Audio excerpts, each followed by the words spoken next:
Bakının bütünlüklə bolşeviklərin əlinə keçdiyi qırmızı bəlanın Azərbaycanın digər bölgələrinə sürətlə yayıldığı, yerlərdə qanlı repressiyaların hökm sürdüyü bir vaxtda 1920-ci ilin may ayında daha bir qətl hadisəsi baş verir.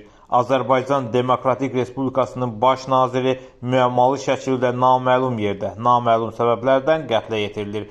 İllər keçəcək, ancaq bu hadisənin təfərrüatları açılmaq əvəzinə daha da sirri qalacaq. Bu qətlə yetirilən adam Azərbaycan Xalq Cümhuriyyətinin qurucularından olan baş nazir Nəsib bəy Yusifbəylidir. Yusifbəyli Nəsib bəy Yusifoğlu 1881-ci ildə Gəncə şəhərində anadan olub. Odessa Dövlət Universitetinin Hüquq fakültəsində təhsil alıb. İnqilabi hadisələrlə bağlı universitetə yarımçıq qoyub və təhsilini Xarkov Universitetində davam etdirib. Ancaq maliyyə çatışmazlığı ucbatından 4-cü kursdan oranında yarımçıq qoyub Krıma getməli olub. Burada İsmail Qaspuralının Tərcüman qəzetində əməkdaşlıq edib.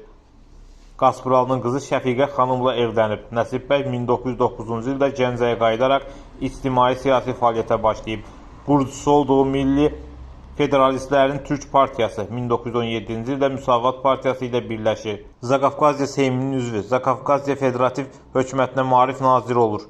Azərbaycan Xalq Cümhuriyyətinin quranlardan biri və hökumətin bütün kabinetlərində təmsil olunmuş Nəsib bəy 4-cü və 5-ci hökumətlərə rəhbərlik edib.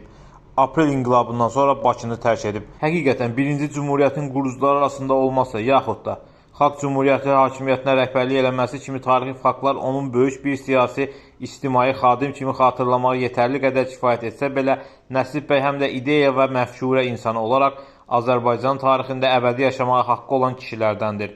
Bu baxımdan Nəsib bəy Yusifbəylinin hansısa qəlbə salmaq, onun fəaliyyətinə bir mənalı qiymət vermək mümkün deyil. Məsələn, erməni terrorunun tüğyan etdiyi illərdə Nəsib bəy digər Azərbaycanlı aydınlarla Gəncədə yaratdığı difai təşkilatı Azərbaycan tarixində bəlkə də yeganə qurum oldu ki, qanaqan şüarı ilə erməni terroruna qarşı savaş açdı.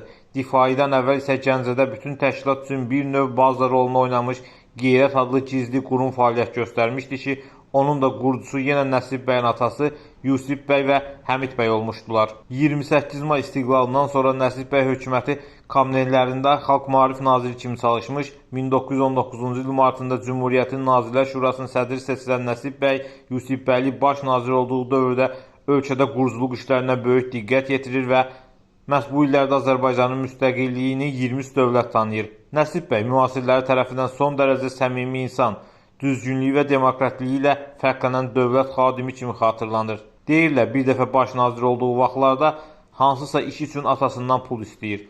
Atası Yusif bəy Nəsib bəyə deyir, tələbəliyində pul verdim, siyasətdə oldum, pul verdim.